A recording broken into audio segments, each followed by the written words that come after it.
Voilà, aujourd'hui on va aller vers la théorie des représentations, la multiplicité d'une représentation irréductible dans une représentation donc d'un groupe G.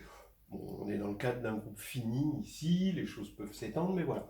Pour l'instant on est dans un groupe fini sur C, sur le corps des complexes. Alors, on prend une représentation sur un espace V d'un groupe G, elle se décompose par le théorème de Mash en représentation irréductible, VI.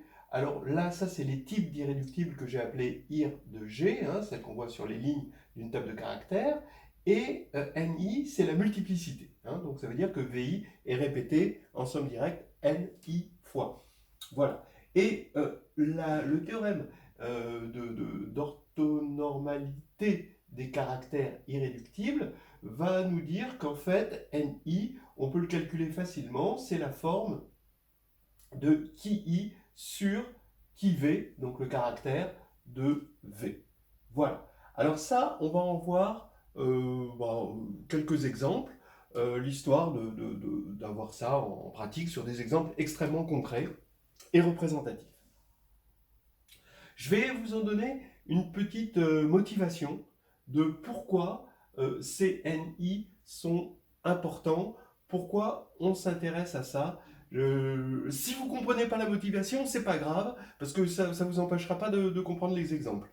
Donc ce serait dommage quand même que vous disiez je ne comprends même pas la motivation. Bon, alors regardez AND VG. Donc qu'est-ce que c'est AND VG? Donc c'est les transformations de V qui respectent l'action de G. Hein. Donc c'est phi, c'est des endomorphismes de V qu'on appelle phi, tels que phi de l'action de G sur V, c'est l'action de G sur phi de V. Voilà, donc tout simplement, quelque chose de bien naturel. Alors maintenant, il se trouve qu'on a mis, donc si V est un G module, donc une représentation de G, alors AND V est aussi doté d'une certaine structure de représentation, hein, d'accord.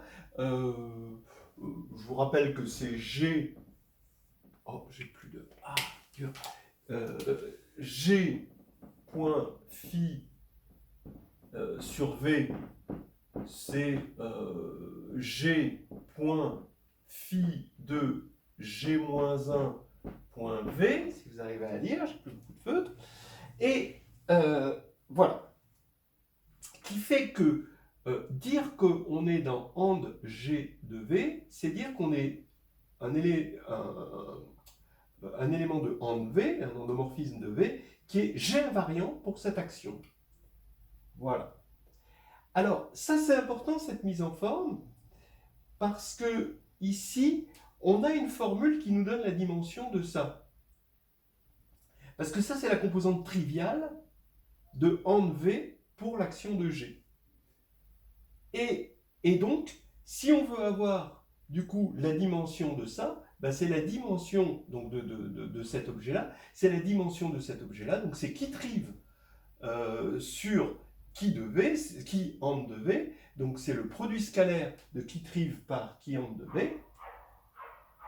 Et ça, on a une formule pour ça. Donc c'est la moyenne des caractères de G pour AND de V. Voilà. Mais le caractère de AND de V, bah ça c'est aussi une formule qu'on a, c'est le module du caractère de V de G. On a une formule pour homme de V W que vous pouvez trouver sur n'importe quel formulaire sur les caractères. Voilà, donc on a ça, et ça finalement on se rend compte que c'est qui V par qui V. D'accord? C'est la définition du produit scalaire qui V par qui V. Et connaissant, maintenant on s'est ramené à qui V on peut l'obtenir ici, c'est la somme, parce que la trace est linéaire, donc c'est la somme des NI qui de VI, qu'on appelle qui I, ici. Et donc, par orthonormalité des caractères, bah, c'est la somme des carrés, c'est somme de NI carré. Pourquoi cet objet-là, il est important et cette formule-là est importante? Parce que quand on est dans le monde, dans certaines mathématiques, où il y a des groupes de transformation, comme en géométrie algébrique, en géométrie tout court, en physique évidemment, hein, où il y a de la conservation de des lois de conservation, donc qui sont des groupes, des transformations qui sont préservées par certains groupes, eh bien, les transformations usuelles qu'on a, eh ben, sont respectées, ou respectent, disons, certains groupes, hein, bon, comme on verra dans les exemples qui suivront.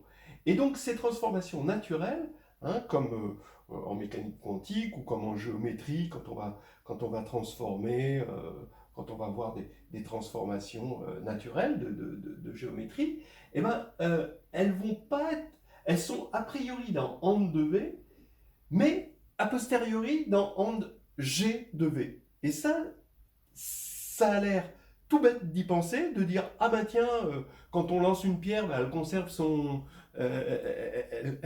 conserve sa forme.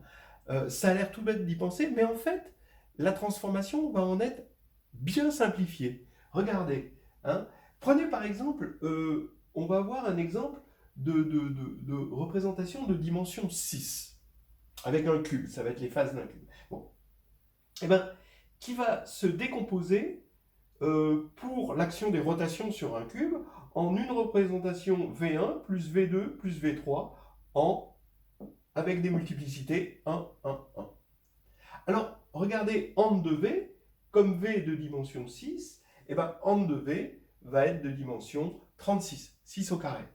Et là, on se dit, oui, mais la transformation que je suis en train de faire sur le cube stabilise et respecte, disons, une certaine action de groupe, donc par exemple le groupe des rotations du cube, et ben tout d'un coup, juste cette petite idée va faire que la représentation qui est dans un contexte physique naturel, et donc se retrouve à être, au lieu d'être dans onde de V et dans onde de GV, va se retrouver à être de dimension,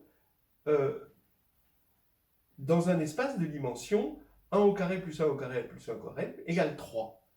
Vous voyez la simplification? On avait une transformation, on ne savait pas où elle était, disons elle était dans un espace de dimension 36, et tout d'un coup, elle devient dans un espace de dimension 3, et ça, c'est fondamental. Alors, attaquons des exemples. D'abord, un exemple simple, on regarde une action sur un espace de matrice. Alors, l'espace de matrice, donc les matrices, c'est Mn de C. On regarde la transposition T, bon, bah, c'est linéaire, c'est inversible, donc c'est dans GL. Et oméga, A donne moins A, c'est linéaire, c'est inversible, c'est dans GL. Et en fait, T et oméga engendrent un sous-groupe d'ordre 4, identité T oméga et T rond oméga. Étant donné qu'elles commutent et qu'elles sont toutes les deux des involutions, et ben, ça suffit pour faire un sous-groupe d'ordre 4 et qui est isomorphe à Z sur 2Z croix Z sur 2Z. Donc, on a une représentation, on a bien une action de Z sur 2Z croix Z sur 2Z sur Mn de C, une action qui est linéaire, d'accord? Donc c'est ça une représentation. Et maintenant, on peut en regarder le caractère. On veut analyser la représentation Mn de C et la décomposer en caractères irréductibles. Alors, d'abord, on regarde le qui de l'identité, donc le caractère pour cette représentation de l'identité. Comme c'est une représentation de dimension n2, bah, l'identité qui va agir comme l'identité de Mn de C, bah, forcément, son caractère, ça va être n2, donc c'est la trace de l'identité de Mn de C qui est de dimension n2. Ensuite, la transposition, quel est son caractère? Ben, c'est facile parce qu'on regarde sur la base des matrices élémentaires, E, I, J, et ben, ça va permuter la base des matrices élémentaires, et il n'y a que les matrices E, I, I qui sont fixées, parce que E, I, J est transformé en E, J, I, donc il n'y a que E, I, I qui est fixé, donc il y a exactement n points fixes, donc n1 sur la diagonale, et le reste c'est des zéros, donc on a qui de t égale n. Oméga, ben, c'est moins l'identité, et moins l'identité des matrices, évidemment, on est en dimension n2, ça a pour trace moins n2, et qui de t rond oméga, et ben pareil, on regarde T oméga sur les matrices élémentaires, on va avoir EIJ donne moins EJI, et on va avoir des moins 1 sur la diagonale à chaque fois qu'on a EII et des zéros ailleurs, et donc la trace, ça va être moins n. Voilà. Maintenant, je suppose que vous savez tracer un tableau de caractères pour z sur 2z. On a l'identité t oméga, t rho oméga, et on sait qu'on n'a que des caractères des représentations irréductibles de degré 1 parce que c'est abélien. Et là, on va avoir 1, moins 1, 1, moins 1, 1, moins 1, moins 1, 1, moins 1, moins 1, 1. Donc ça, bon, ben, là pour l'instant, je suppose qu'on sait construire une table de caractères et qu'ensuite, donc ça, vous pouvez regarder comment on construit la table de caractères. Ce n'est pas l'objet du mini-cours d'aujourd'hui.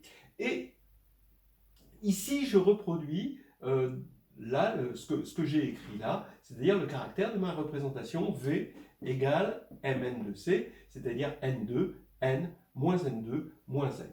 Maintenant, avec la formule de tout à l'heure, je calcule les multiplicités. N0, 0, ben c'est un quart de... Donc je fais ça fois ça, plus ça fois ça, plus ça fois ça, plus ça fois ça. Et ben je tombe sur 0. Ça fois ça, plus ça fois ça, plus ça fois ça, plus ça fois ça, je retombe sur 0. Tiens, ben, ça veut dire que ces représentations n'y sont pas, hein, d'accord? On aura par exemple, comme on n'a pas la représentation triviale, ben, on n'aura pas d'invariant non trivial de Mn de C pour ce groupe-là. Voilà. Et maintenant, je vais avoir n de 0,1, c'est un quart de n2 plus n plus n2 plus n. Donc cette fois-ci, c'est n plus 1 sur 2. Et n1, c'est n-1 sur 2. Ce qui est rassurant, c'est que la somme fait n2. Donc en tout, on a bien tout Mn de C, le théorème de Mach, il ne ment pas. Et après, on réfléchit un peu et on se dit, mais c'est quoi un sous-espace de Mn de C qui va être invariant pour z sur 2z, croix z sur 2z? On aurait pu y penser avant. Ce sont évidemment les matrices symétriques. Et quel est le sous-espace de Mn de C qui correspond à n-1 sur 2? Eh bien, c'est les matrices antisymétriques.